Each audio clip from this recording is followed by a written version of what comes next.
नमस्कार, मैं दामिनी शर्मा। अभी आपने एक वीडियो देखी, आपने देखा किस प्रकार से एक औरत का शव जमीन पर पड़ा हुआ है। उसके बच्चे आसपास खेल रहे हैं जो यह नहीं जानते कि उसकी माँ जिंदा है या नहीं।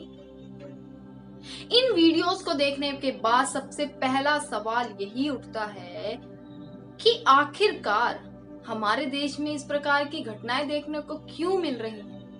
क्या समस्या है, क्या कमी है?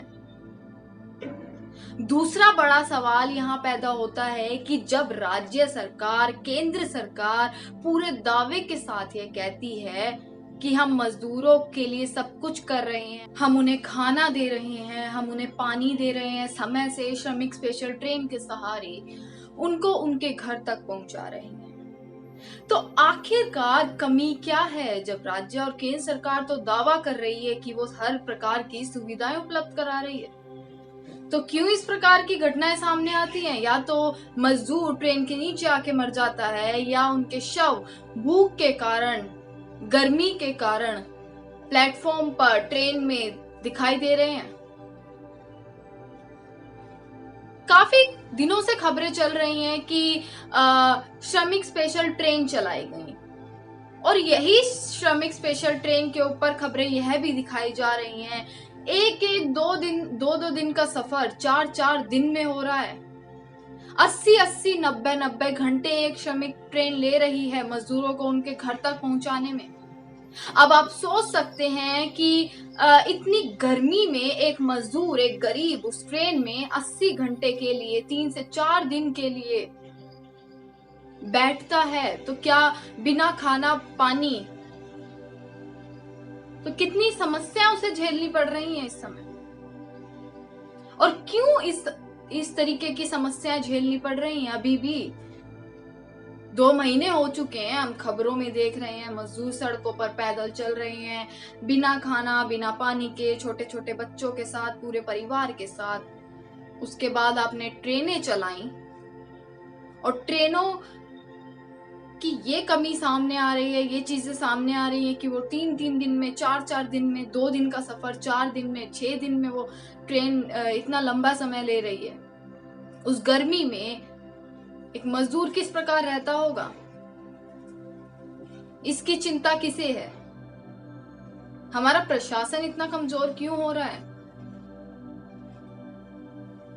बड़ा सवाल यही उठता है। आप दावा करते हैं हम सब दे रहे हैं, और जब सवाल खड़े होते हैं तो आप उसे मानने से इनकार करते हैं।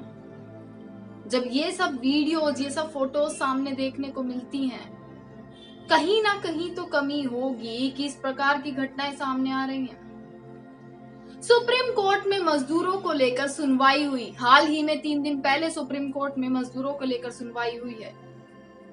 सुप्रीम कोर्ट तक ये मामला पहुंचा, इसका मतलब यही है कहीं ना कहीं कमी है, कहीं ना कहीं मजदूर अभी भी समस्याएं झेल रहे हैं।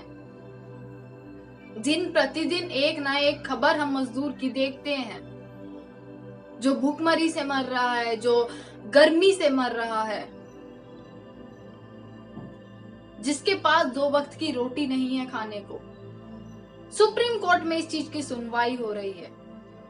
सुप्रीम कोर्ट तक ये मामला पहुंचना, इसका मतलब राज्य सरकार और केंद्र सरकार की तरफ से कुछ ना कुछ कमी है, प्रशासन में कुछ ना कुछ कमजोरी रही है, जो अभी भी ये मामला सुलझ नहीं रहा है।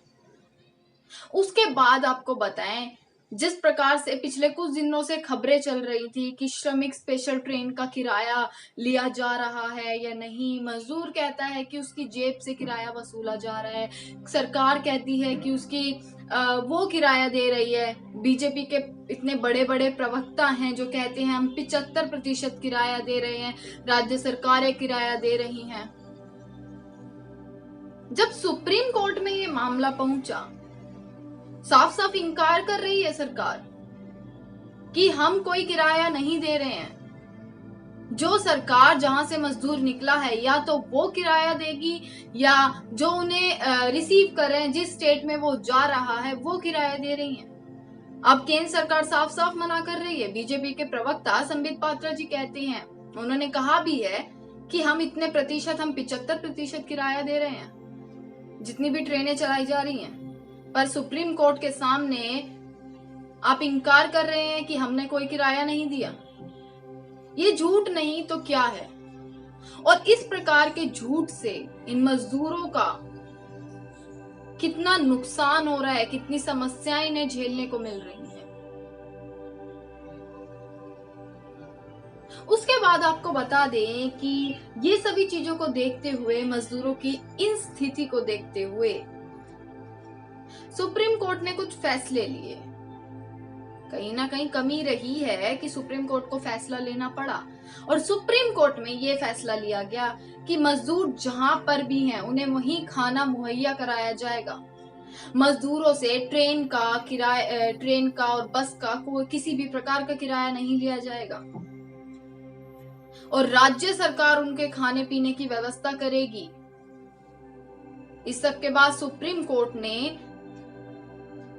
यह भी बताया कि अगली सुनवाई 5 जून को होगी। तब तक देखते हैं कि ये जो ऑर्डर्स जारी किए हैं, क्या राज्य सरकार, क्या केंद्र सरकार इन्हें मानेगी या कितनी सुधार होगा स्थिति में। कब तक एक मजदूर झेलता रहेगा? कब ये 2 महीने हो चुके हैं लॉकडाउन को, कब तक मजदूर झेलता रहेगा इस प्रकार की परेशानियां? देश में बेरोजगारी इतनी है, बेरोजगारी नहीं है तो ये लोग भूखे मर रहे हैं। आप 20 लाख करोड़ का पैकेज का ऐलान करते हैं, परंतु जब देश की जनता ही भूखी मर रही है, उनके पास खाने को कुछ नहीं है, उनके पास नौकरी नहीं है, तो क्या फायदा? जब देश की जनता ही नहीं रहेगी तो क्या फायदा होगा इस देश का, इस देश की अर्थव्यवस्था का? तो सबसे बड़ा सवाल जो हर किसी को यहाँ पर इस समय सरकार से, हर किसी से करना चाहिए, चाहे वो राज्य सरकार हो, केंद्र सरकार हो, जितने भी मंत्री हो, नेता हो, सबसे पूछना चाहिए कि जब आप सब चीज उपलब्ध करवा रहे हैं और पूरे दावे के साथ कहते हैं, तो क्यों ये समस्याएं देखने को मिल रही है? क्यों इतनी दर्दनाक घटनाएं देखने को मिल रही हैं? और अब देखते हैं कि सुप्रीम कोर्ट के ऑर्डर के बाद 5 जून को जो सुनवाई होगी उसमें क्या कहा जाता है और क्या स्थिति रहेगी, क्या रिजल्ट निकलता है, क्या ये घटनाएं कम होंगी, क्या मजदूरों को उनके घर तक समय पर बिना 80-90 घंटे लिए उनके घर तक खाना और पानी के साथ पहुंचाया जाएगा। बहुत बहुत शुक्रिया।